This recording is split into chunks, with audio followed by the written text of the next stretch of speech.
Débarquement hautement médiatisé, une pratique qu'affectionnent particulièrement les Américains. Et malgré des apparences offensives, tout est calme lorsque les GI rampent sur la piste. Depuis l'accord conclu hier soir entre les Américains et le président haïtien Jonathan, l'arrivée des Américains était surprogrammée. Quelques centaines d'hommes déployés essentiellement autour des points stratégiques et qui n'ont trouvé aucune résistance. Ces soldats de la 10e Mountain Division sont l'avant-garde de plusieurs milliers de Marines attendus dans les prochains jours. Sur la plage, pour saluer les Américains, la population de Haïti s'est déplacée. Curieuse, soulagée ou interrogative, elle profite pour l'instant du spectacle. Des hélicoptères survolent la rade en lançant des messages de paix pour rassurer la population. Nous sommes là pour rétablir la démocratie, un des slogans adressés en créole aux Haïtiens. À l'horizon, les porte-avions croisent tranquillement. L'opération américaine militaire, devenue officiellement opération Pacifique, a retenu l'attention de la population haïtienne toute la journée, venue regarder un spectacle un peu trop bien orchestré. Car dès demain, les questions se poseront sur les conséquences de ce débarquement. Pour l'instant, la nouvelle du débarquement parcourt la ville comme un frisson. Les ruelles ont connu tout à coup une nouvelle effervescence, jusque-là contenue. Et malgré de nombreuses interrogations, la population se sent momentanément soulagée. Le pire a été évité de justesse. Cet accord est bon, mais nous avons beaucoup de problèmes et nous n'arriverons jamais à nous en sortir. La situation est très grave. Nous allons collaborer avec les Américains et nous formerons un seul corps.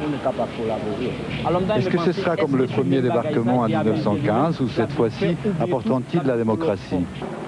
Balai aérien incessant au-dessus du palais présidentiel, comme si la rapidité de l'accord n'excluait pas une certaine fragilité. La confiance mutuelle a sans doute besoin d'être renforcée par des signes plus musclés.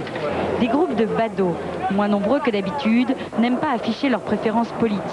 Aujourd'hui, la parade militaire quotidienne a été annulée. Il n'en reste pas moins que parmi ces civils, beaucoup sont encore des militaires, mais pas le moindre signe de nervosité. Nous n'avons rien à dire, tout dépend des chefs. C'est à eux qu'appartient la décision. Je ne suis pas content, mais il y a un point positif, l'embargo sera levé. Le retour des Américains en Haïti alimente bien sûr les conversations de ce pays qui connaît régulièrement des soubresauts. Mais impossible d'oublier que pour la majorité des Haïtiens, il ne s'agit pas de résister, mais de survivre. Le salaire journalier d'un manœuvre ne permet pas d'acheter 2 kilos de riz et la levée de l'embargo sera la vraie victoire. Je suis ravie et je pense que c'est excellent que Clinton a bien fait d'attendre. Il a fait du bon boulot en utilisant jusqu'au bout tous les moyens diplomatiques. Je suis ravi, on aurait pu perdre beaucoup de vies. Aucune vie américaine n'aurait dû être exposée pour cette raison sur le terrain. Je ne vois pas l'intérêt des États-Unis. Le quartier des Salines, l'un des plus déshérités de Port-au-Prince, et ses enfants souffrant de malnutrition pour la plupart et de bien d'autres maladies. Haïti est le pays le plus pauvre de l'hémisphère nord avec un revenu annuel par habitant de $400. Étranglé par un embargo qui dure depuis 3 ans, Haïti est exsangue.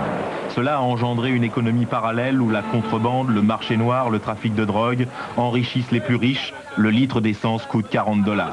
Ça a été extrêmement difficile de pouvoir continuer de travailler sur des programmes d'accès à l'eau potable, sur des programmes de nutrition, sur des programmes de réhabilitation des structures de santé.